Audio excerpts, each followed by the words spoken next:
안녕하세요. 말버TV 강지연입니다. 요즘 여러분 많은 뉴스들 때문에 걱정도 많으시고 사람들 만날 때도 좀 조심스러우실 것 같은데요. 그래도 우리가 사람들을 만나서 이야기할 때만큼은 자신감 있게 해야 하잖아요. 오늘은 대화의 신이라는 책을 가지고 와봤어요. 이 책에는 대화에 대한 내용뿐만 아니라 여러분들이 회의 때 이야기할 수 있는 스피치도 들어있고요. 또 입사 면접을 준비하시는 분들에게도 팁이 될 만한 내용들도 있습니다. 요즘 프레젠테이션 발표 많이 하시잖아요. 발표에 팁이 될 수 있는 내용들도 좀 들어있어서요. 다양한 이야기를 좀 나눠볼 수 있을 것 같아요. 이 책을 쓴 분은 토크계의 전설 레리 킹이라는 분이 쓴 책이고요.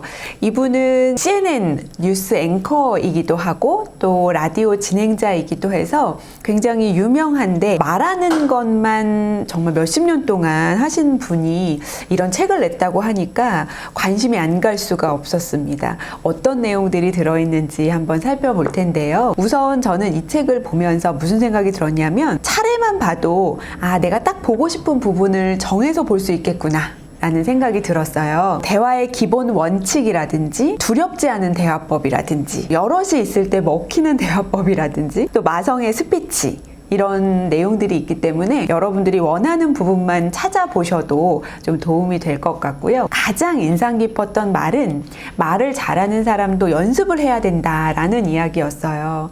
한번 책으로 들어가서 같이 살펴보시죠. 우선 작가는 프롤로그에서 이런 이야기를 합니다. 이 책을 통해서 당신에게 전해주고 싶은 말은 딱 한 가지만 선택하라면 그것은 말하는 태도다 라고 이야기했어요. 요즘 태도에 대한 이야기 지금 말버TV에서 많은 이야기 다뤘었는데요. 여러분들도 이제는 태도가 좀 신경 쓰이실 것 같아요. 말하는 태도라고 하면 여러 가지가 포함되어 있겠지만 내 마인드부터 어떤 비언어적인 태도 그리고 언어적인 부분들까지 모두 다 포함되는 내용이라고 생각합니다. 상대방을 존중하는 마음도 좀 담기면 좋겠고 또 그를 위해서 열심히 들으려는 노력도 필요할 것 같습니다. 여기서 재밌는 부분이요. 화자로서 당신의 능력이 어느 정도이든 이 두 가지를 꼭 명심하라고 이야기하는데요. 첫 번째는 스스로 말을 잘하지 못한다고 생각해도 당신은 잘할 수 있다. 두 번째는 스스로 말을 잘한다고 생각해도 지금보다 말을 더 잘할 수 있다. 이렇게 이야기를 해서 계속해서 말을 합시다 이렇게 프롤로그를 끝내고 있습니다. 이 책을 읽으면 정말 말을 잘할 것 같다는 생각이 좀 드시죠. 그러기 위해서는 계속해서 말을 해야 된다 라는 저자의 마음이 좀 표현되어 있는 것 같습니다. 23페이지로 바로 넘어가 볼게요. 말을 잘 전달하기 위해서는 듣는 사람들로 하여금 나의 경험을 함께 공유하도록 해야 하는 것이다 라고 처음에 이야기를 하는데 이 얘기는 뭐냐면요. 우리가 좀 솔직하게 표현하면 그게 최고의 무기다 라고 이야기하는 부분이에요. 내가 말을 잘 전달하기 위해서 우리가 다양하게 꾸미기도 하고 좀 각색하기도 하고 뭔가 약간 그러면서 부풀리기도 하고 이렇게 말을 하잖아요. 이것보다는 상대에게 더 잘 전달되는 건 솔직하게 말하는 거라고 이야기하고 있어요. 예를 들어서 내가 지금 준비가 안 되어 있으면 준비가 안 되어 있는 상황 그대로를 상대에게 표현하는 것이 오히려 더 솔직하고 자기에 있는 그대로의 모습을 보여주는 것이라는 거죠. 말을 잘하기 위해서 필요한 또 다른 기본적인 요소는 올바른 태도다라고 하면서 앞에서 프롤로그에서 얘기했던 태도에 대한 이야기를 한 번 더 언급하고 있습니다. 우리가 진실된 마음으로, 진실된 태도로 상대방의 마음부터 여는 것이 필요하다는 의미로 이야기하고 있습니다. 항상 이렇게 다짐한대요. 언제 어느 때나 말을 계속하겠다 라고 다짐하기도 하고요. 열심히 노력해서 말하는 능력을 향상시키겠다 라고 다짐을 한다고 해요. 우리가 말을 잘하고 싶다는 생각은 늘 하잖아요. 그렇지만 이렇게 다짐하고 노력하지는 않는 것 같아요. 실제로 말을 많이 해봐야 되겠다라고 생각하면서 사람들을 만났을 때 자꾸 말해보려고 하고 이렇게 저렇게 시도해보는 것이 대화에 있어서 또 스피치에 있어서는 매우 중요한 부분이라고 생각합니다. 여러분들도 생각하는 것에서 그치지 마시고요. 실제로 자꾸 말해보고 도전해보시면 좋겠어요. 좋은 말솜씨를 갖추기 위해서는 적어도 두 가지 요소가 필요하다라고 이야기했어요. 하나는 타인에 대한 진정한 관심이고요. 다른 하나는 그들에게 당신 자신을 개방하는 것이다 라고 말했는데, 소통에 있어서 가장 중요한 것을 꼽자면 저는 나 자신을 먼저 개방하는 것이라고 늘 이야기하고 있어요. 그 이유는 내 이야기를 먼저 시작해주면 상대도 상대방의 이야기를 할 준비를 할 수 있고요. 어느 정도 자기를 개방할지도 좀 감을 잡을 수 있는 것 같아요. 제가 솔직하게 얘기하는 만큼 상대도 같이 솔직하게 표현하는 편이거든요. 이 부분들을 여러분들도 활용하셔서 내가 이런 얘기 해도 되나? 라고 고민하기보다는 상대를 믿고 편안하게 다가가면 대화가 어렵지 않게 느껴지실 수 있을 겁니다. 그러기 위해서는 여기서 말하는 타인에 대한 진정한 관심도 매우 중요하다고 생각해요. 우리가 다른 사람에 대해서 관심이 없으면 상대가 무슨 얘기를 하는지 잘 들리지도 않고요. 또 그 사람이 하는 말에 푹 빠지지도 못하죠. 지금까지 살펴봤던 말투와 관련된 책에서도 계속해서 언급했던 부분인 만큼 매우 중요하다고 보시고 관심 갖고 나를 개방하는 것 한번 챙겨보세요. 자, 이 부분이 어떻게 보면 이 책에서 가장 정리가 잘 돼 있는 부분이라고 보이는데요. 말 잘하는 사람들의 8가지 말하기 습관, 너무 궁금하시죠? 이 8가지 한번 살펴볼게요. 첫 번째는 익숙한 주제라도 새로운 시각을 가지고 사물을 다른 관점에서 바라본다. 우리가 매번 하는 이야기지만 좀 다른 관점으로 보면 달라지잖아요. 사물도 마찬가지 다르게 보는 부분들도 필요한 것 같아요. 매일 지나가는 길이지만 오늘은 어떤 느낌인지 또 내일은 다른 느낌을 느낄 수도 있죠. 저는 하늘을 볼 때 그런 생각을 하는데요. 매일 같은 하늘 같지만 하루하루 조금씩 다른 모습을 내가 의식적으로 느끼면 그러한 표현들이 가볍게 이야기가 나오거든요. 대화할 때 가장 쉽게 할 수 있는 게 날씨였잖아요. 그래서 오늘 하루 하늘의 느낌을 한번 표현해 보는 것도 새로운 시각 중에 하나인 것 같습니다. 두 번째는 폭넓은 시야를 가지고 일상의 다양한 논점과 경험에 대해서 생각하고 말한다. 좀 편협하게 자기가 아는 부분, 자기가 관심 있는 부분들만 요즘에는 더 많이 보려고 하죠. 특히 우리가 개인 방송들을 보면서도 자기가 관심 있는 부분만 찾아보다 보니까 관심 없는 부분은 보기가 쉽지 않죠. 그래서 조금 더 폭넓은 시야를 가지고 내가 관심이 없더라도 요즘 세상이 이렇게 돌아간다라는 것들을 알 수 있도록 여러 경험들 그리고 다양한 논점들을 접하는 거는 좀 필요하다는 생각이 듭니다. 세 번째는요, 열정적으로 자신의 일에 대해서 설명한다예요. 여러분들은 여러분 일에 대해서 정말 열정과 열의를 느낄 수 있도록 말씀하는 편인가요? 어떤 일을 하세요? 그러면 어떤 분은 좀 소극적으로 대답하는 분들도 있어요. 어떤 분들은 그 질문 하나에 굉장히 열의가 보이기도 하죠. 그래서 내 일에 얼마만큼 열정을 가지고 있는지, 몰입하고 있는지, 열의가 있는지를 느낄 수 있도록 말하는 부분도 중요하다고 봅니다. 네 번째, 언제나 자기 자신에 대해서만 말하려 하지 않는다. 굉장히 중요하죠. 대화는 혼자 하는 게 아니니까요. 스피치가 아니니까 자기 자신에 대해서만 말하려고 하기보다는 상대도 자기 자신에 대해서 말하고 싶다는 생각을 당연히 할 거라고 생각하고 우리 듣는 것들도 좀 신경 써 봐야 되겠습니다. 다섯 번째, 호기심이 많아서 좀 더 알고 싶은 일에 대해서는 왜? 라는 질문을 던진다. 이 저자가 이 책에서 가장 많이 한 이야기가 바로 이 부분이에요. 본인은 호기심이 많아서 늘 왜? 라는 질문을 자주 한다는 거예요. 사람들에게 이거는 왜 그런 거야? 이건 왜 그렇게 했어? 이건 왜 그럴까? 라고 물어보는 것만으로도 그 프로그램에서 아주 중요한 부분을 차지할 수 있을 만큼 핵심이 나올 수도 있다는 거예요. 그래서 본인의 궁금증부터 시작을 하면 대화가 술술 풀리기도 한다라고 이야기했습니다. 맞아요. 왜라는 호기심 굉장히 중요하죠. 여섯 번째, 상대에게 공감을 나타내고 상대의 입장이 되어 말할 줄 안다. 이건 참 어려운 부분인데요. 공감을 나타내는 것도 쉽지가 않죠. 우리가 정말 마음으로 와닿는 부분들을 말로 표현하는 것, 두 가지가 다 어려우니까요. 상대의 입장이 되어서 말할 줄 안다는 건 상대가 힘들다고 했을 때 힘든 부분들을 내가 힘들었을 때를 생각하면서 이런 느낌일까? 이렇게 약간 추측하면서 상대의 입장이 돼보는 것도 하나의 방법이라는 생각이 듭니다. 7번째는요. 유머 감각이 있어서 자신에 대한 농담도 꺼려하지 않는다. 저자는 유머 감각을 이 책에서 많이 강조했어요. 우리 유머 싫어하는 사람이 있을까요? 재밌게 말하는 사람은 정말 같이 얘기하면 시간 가는 줄 모르잖아요. 그런 것처럼 우리도 어떻게 하면 유머 감각을 키울 수 있을까 많이 고민들 하시는데요. 저는 이럴 때 예능 프로그램 보는 것도 좀 추천하고요. 물론 책으로 공부하는 분들은 또 그에 맞게 약간 그 아재 개그처럼 표현도 하지만 저는 그것도 나쁘지 않다고 봐요. 시도하는 거니까 본인의 노력이라고 생각할 수 있을 것 같아요. 8번째. 말하는데 자신만의 스타일이 있다. 여러분은 어떠세요? 본인만의 스타일을 갖고 계신가요? 저도 지금까지 쭉 말하는 직업을 하면서 저만의 스타일이 만들어졌다고 생각을 해요.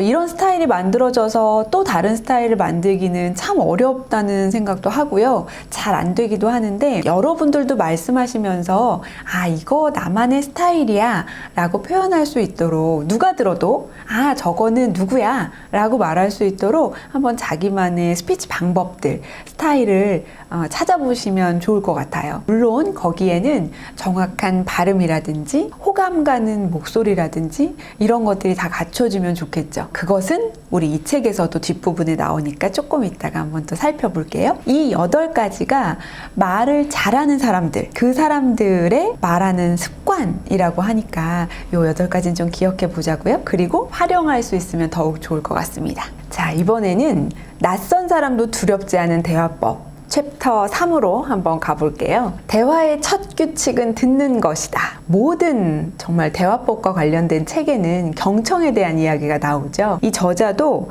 대화의 90%는 경청이다. 이렇게 강조를 하고 있습니다. 말하고 있을 때는 아무것도 배울 수 없다고 이야기하면서 경청의 중요성을 강조하고 있어요. 오늘도 많은 것을 배우기 위해서는 그저 상대의 말을 경청하는 것 뿐이다. 이것도 물론 중요하지만 저는 이 비유가 너무 인상적이었어요. 철도 건널목에 있는 표지판을 한번 생각해 보라고 합니다. 우리나라에도 이렇게 써 있는지 모르겠네요. 멈추시오는 본 것 같아요. 이렇게 동그란 판으로 멈추시오라고 되어 있는 거는 저도 봤는데요.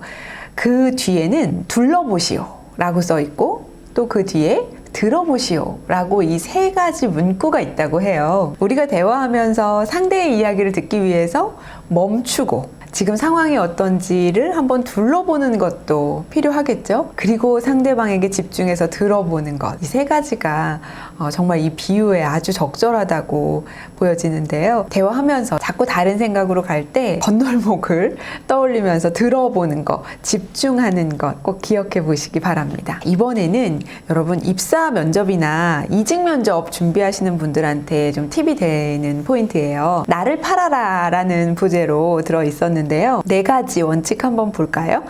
첫 번째는 당신을 고용하려는 사람들에게 그들을 위해서 당신이 해줄 수 있는 일이 무엇인지 보여줘라 라고 이야기합니다. 저도 입사 면접 코칭 하다 보면 늘 이렇게 이야기해요. 이 회사에서 본인이 할 수 있는 일이 무엇인가를 어필하는 것이 좋다고요. 나를 표현하기 위한 적절한 방법, 나의 장점을 얘기하는 것도 좋고요. 내가 지금까지 했던 경험들을 얘기하는 것도 좋은데 결국은 그것이 지금 이 회사에 입사해서 어떻게 발현될 수 있을지, 발휘할 수 있을지가 이 회사에서 너무 중요하잖아요. 그 부분을 어필하는 것이 입사 면접에서 매우 중요합니다. 2번째는요.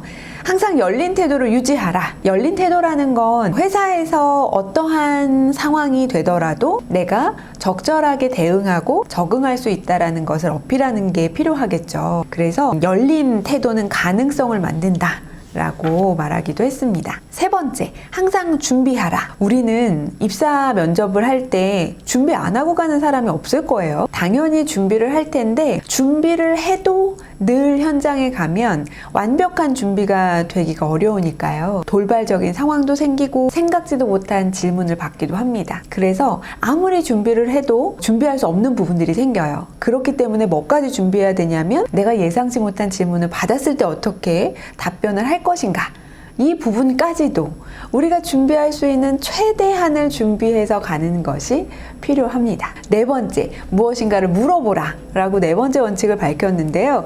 사실 이거는 우리나라 환경에는 저는 적절치 않다고 봐요. 우리나라에서 입사 면접을 하면서 지원자가 회사 측에 물어보는 건 쉽지가 않잖아요. 물론 물어볼 거 있으면 물어보라고 하지만 거기서 연봉이 얼마예요? 여기 회사 복리후생이 어떤가요? 이런 거 물어볼 수 없거든요. 이 책에는 그렇게 되어 있지만 이거는 약간 환경의 차이가 있는 것 같습니다.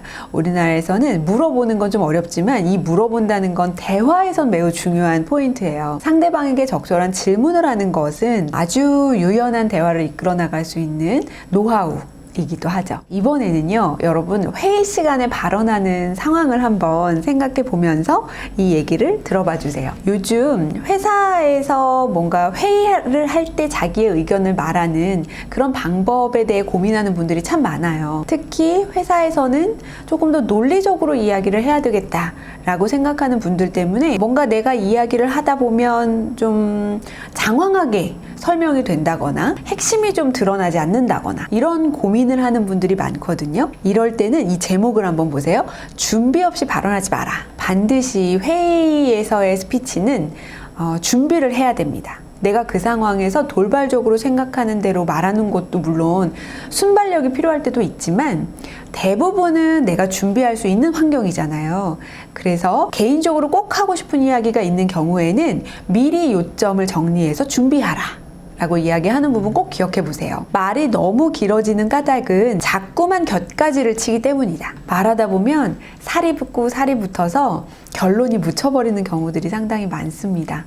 그래서 최대한 결론을 얘기하고 그에 대한 이유를 얘기하면 그 다음에는 다시 한번 내가 처음에 했던 결론으로 마무리하는 것, 이 구조만 생각하시고 회의 때 스피치를 해보셔도 논리적이라는 것에 대한 고민은 좀 덜 하실 수 있을 겁니다. 이번에는요, 발표하는 상황을 한번 볼게요.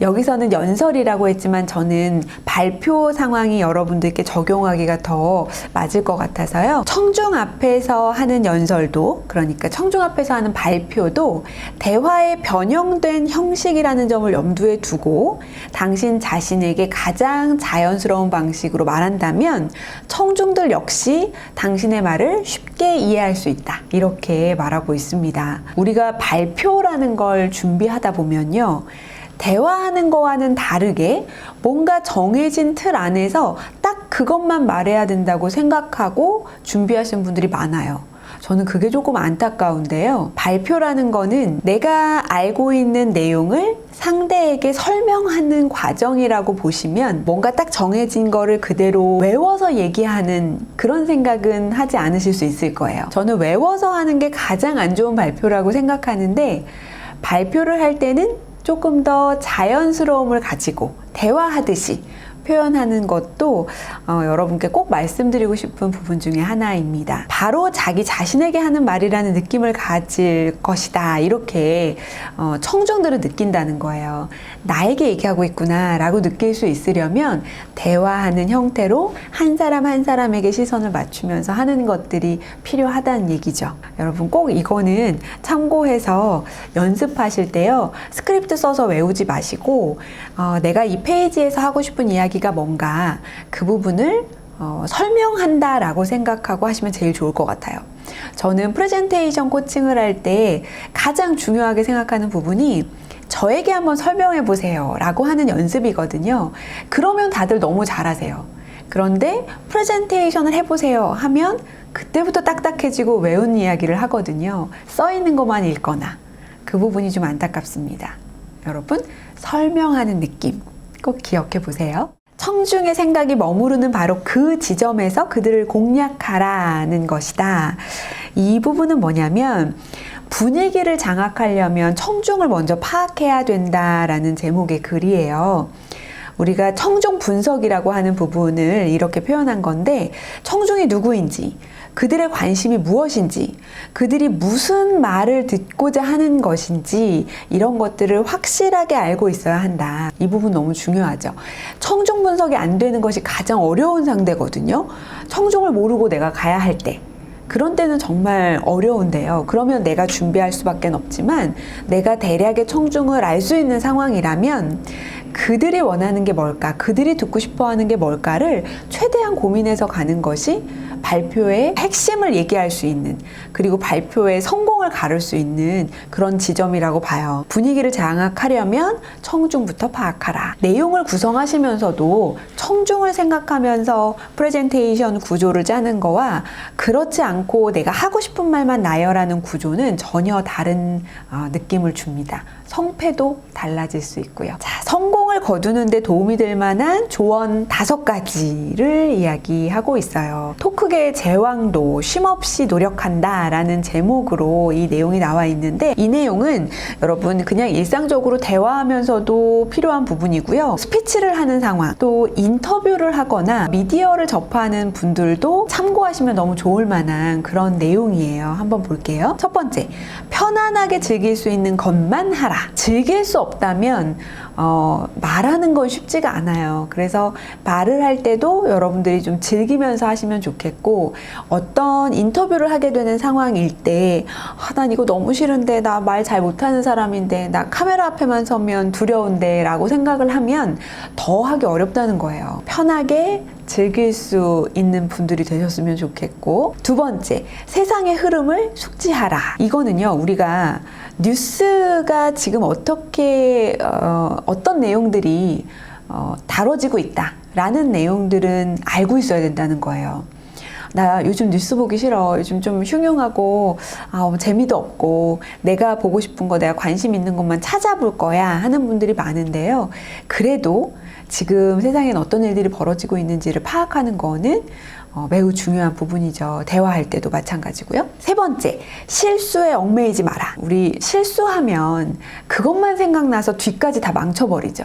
그래서 처음 말할 때 실수하면 망했다 싶잖아요. 그런데 뒤에 충분히 만회할 수 있는 기회가 얼마든지 있어요. 그래서 실수했다고 거기서 끝내버리지 마시고요. 끝까지 잘 마무리하시면 그 실수도 충분히 극복하실 수 있습니다. 그래서 실수에 얽매이지 않는 거 너무 중요하다고 생각이 되고요. 네 번째, 라디오와 TV에는 본질적으로 같은 방식으로 접근하라 라고 이야기하는데, 보통 우리가 라디오 하면 편안한 거, 목소리만 나오니까 보이지 않아서 괜찮다, 좀 더 편안하게 생각하고, TV는 뭔가 보여지는 모습들이 많기 때문에 외모도 가꿔야 되고 말도 훨씬 더 잘해야 된다라고 생각합니다.